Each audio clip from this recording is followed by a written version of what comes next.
We're competitors, but we're not. We're actually friends, and I'm in Florida, I'm in Texas. I've been doing this for 35 years. and I've been doing it for 28. We're here to share some stories that we see when we're working with our clients, to share ideas, share approaches so that you might take away something to help you build your wealth.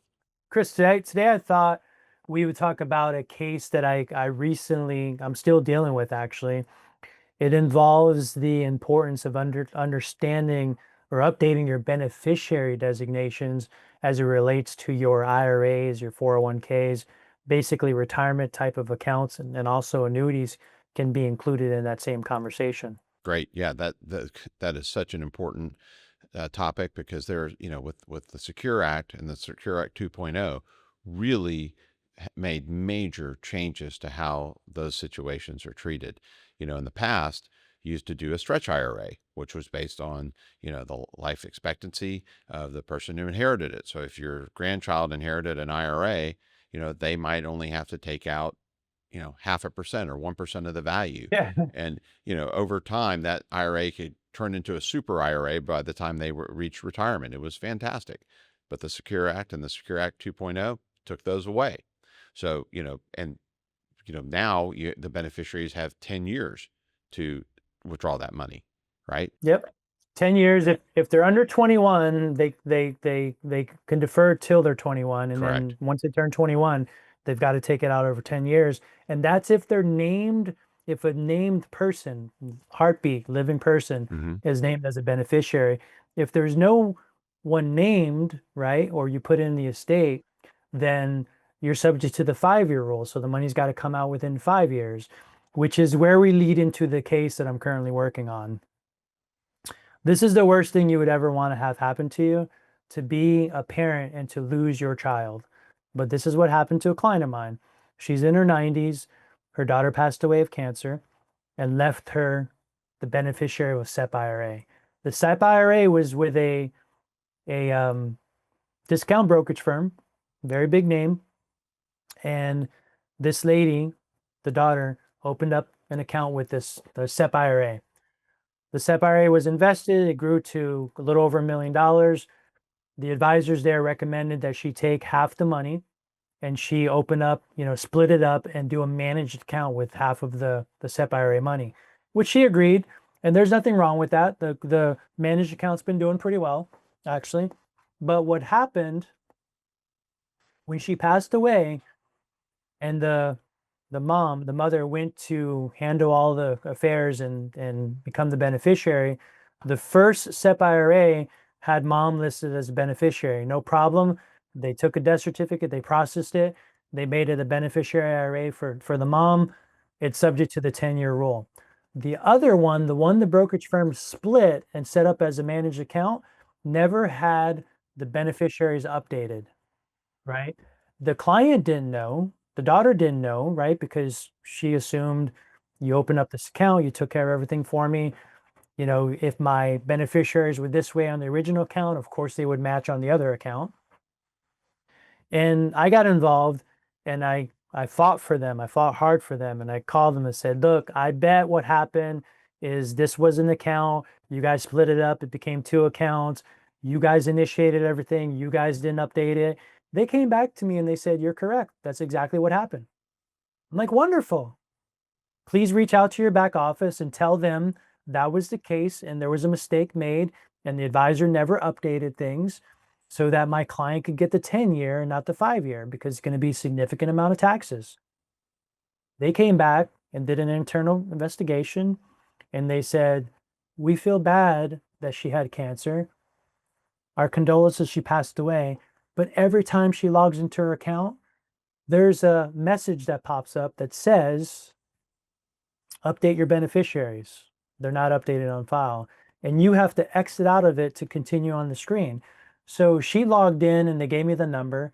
She logged in X amount of times. She had X amount of time to change it. She didn't. We're not responsible for it. It's on her. So now my client has 2 IRAs, one that she'll take out over 10 years, one that she will take out over 5 years. But, we're talking about $1.4 million. So 700,000 of it's going to come out in the 5-year window. versus giving her the opportunity to take it out over 10.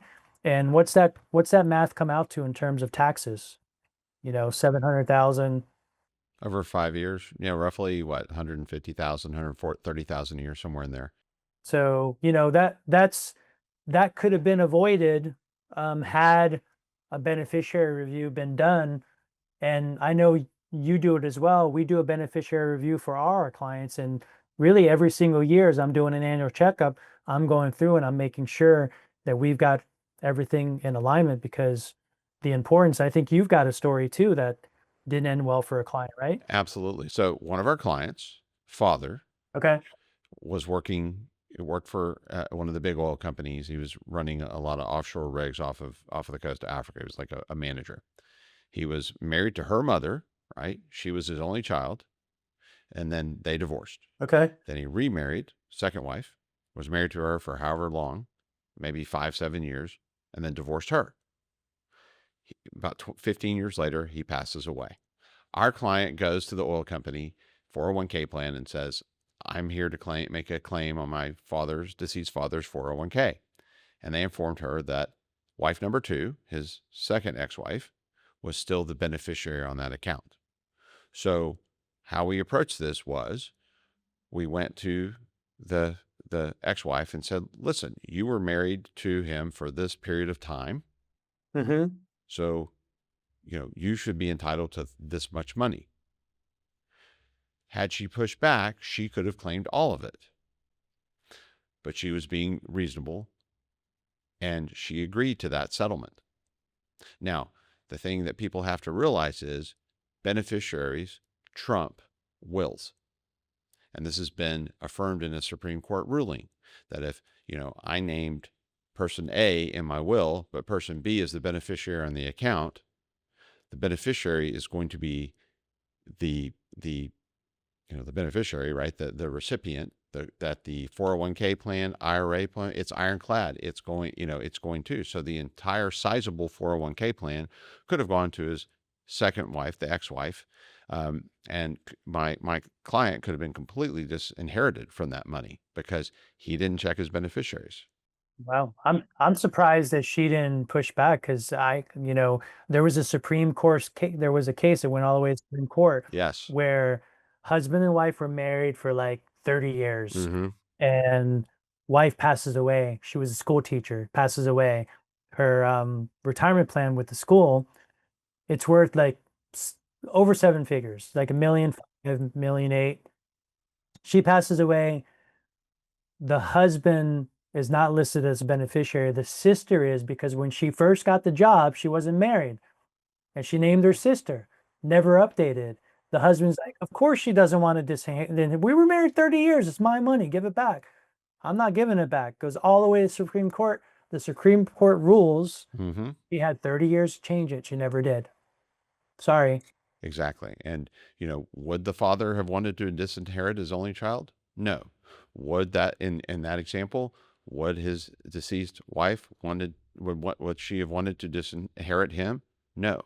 And it's those kind of details, again, that we help people with, and everybody who's listening to this should go look and double check the beneficiaries on all their accounts, their IRAs, their 401ks, their 403bs, 457.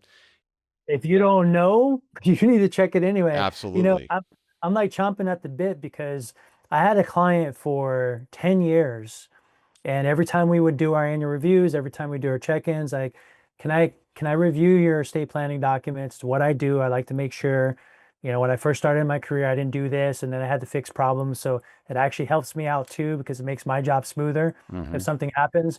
No, everything's ironclad. Everything's fine. No, I appreciate it, but I'm going to keep asking. And you're like, no, no, no, no. It became this running joke. Well, he passed away, and we're going back a while now, Chris. We're talking about when the estate planning laws were like 650,000, right? Mm-hmm. The exemption. So we've come a long way from that. But he had very sophisticated documents, and it allowed for bypass and generation skipping and all this other stuff. And the first part of it, there was this skipping clause to it. So the money skipped the wife and went to the kids. Mm-hmm. Now the attorney's like, no problem, let's go meet with the kids. hey kids, we did this, but laws changed. We never got fixed, whatever. We're gonna go ahead and give mom back the money. You're actually not gonna inherit it. And the kids go, nah, we'll take it and we'll give mom a monthly amount of money every month. It's okay. No, no, we don't want to do that. I mean, we're the beneficiaries. We're gonna claim it and we'll make sure mom's taken care of. Money does strange things to people. People really behave in ways that would shock you. They really would. Yeah. And so my only point, right, in this whole conversation is don't be stubborn. What do you have to lose if you check it and you go, yep, Yeah, you know what? That was a waste of time. Totally wasted my time. Thanks, guys. Thanks, John. I wasted my time. Well, good. I'm glad you wasted your time and now you're 100% sure. exactly. Exactly.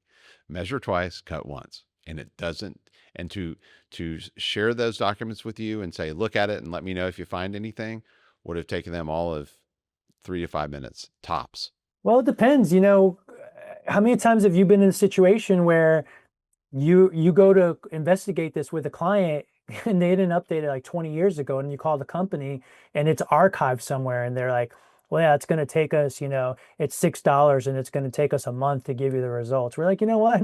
Just send us a new document. We'll update it so we have a current one on file, right? Mm-hmm. So that's another thing is how long, for some of you out there watching, how long has it actually been since you actually updated? I mean, everything's changed, forms changed. Why not get them current? Why not have a current document in your actual, vault at home in your safety deposit box that's more recent that shows exactly what you intended to do? Absolutely. I mean, life changes, the laws change, you have kids, maybe you're divorced, maybe you're remarried. All of that makes life ever more complex.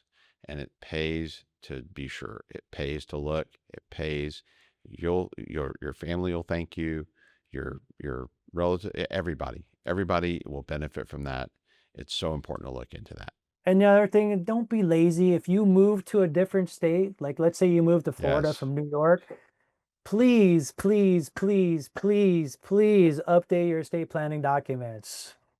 So many people move from up different parts of the world to Florida, right? It's a great place to retire. So is Austin, right? And they come down here, they establish residency, and they don't want to pay the money to get their estate planning documents updated. Every state has different estate planning laws. And once you're a resident of that state, you are subject to the laws of that state. Even if the ones you had in New York or California or wherever, it doesn't matter. It's in the state in which your residency. And if you move from a state like Texas that doesn't have any estate taxes, and you move to a state like California North that does. Rhode Island, like I have a client that moved to Rhode Island and they imposed a tax at 1.8 million, the state tax. $1.8 million. I mean, that's not a lot of money these days. And you know what? If you move to those states, the estate planning that you do, even whatever it costs, $3,000, $5,000, whatever it is, will pay huge dividends. And $5,000 could have saved them or saved their family 1.8 million. That's a pretty high ROI. Yeah, in the state of Florida, it's 3.5% to probate in the state, in the state of Florida. So you do the math. If you live in Florida, take your net worth, assets minus liability, times it by 3%, not having your documents properly executed and having to get probated, that's what your bill's going to be. Absolutely. So it pays to do that planning. It pays to do that. It is so important.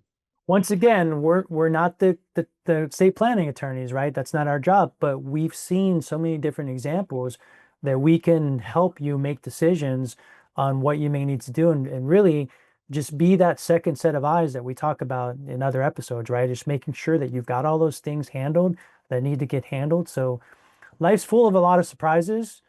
It's nice when you can get as many of the money part handled so that they're not a surprise too, right? We've seen times where people are dealing with an emergency and then they're dealing with another emergency that emergency caused because they weren't proactive in the planning that they could have been doing. Exactly. A lack of planning or poor planning can take a bad situation and turn it into a crisis. So, I mean, and we'll just kind of close with a quick story. If you don't have it documented properly, if you don't have say a durable power of attorney or a medical power of attorney, if the documents don't give you the power to do what needs to be done, then you have to go hire an attorney, and you have to go to court, and you have to get a guardianship document, and then you have to go back to the hospital or the institution and to access the funds, or to give that, be able to make medical decisions. If you had the right documents, if you've done a little bit of planning, then it takes a bad situation and keeps it manageable. It doesn't turn it into a crisis. So important. So, well, I thought this was, hopefully this helps everybody. If you have any questions, let us know. Yeah. Getting your estate planning documents, one of the best things that you can do. And so many people, we talk to don't even have a will done.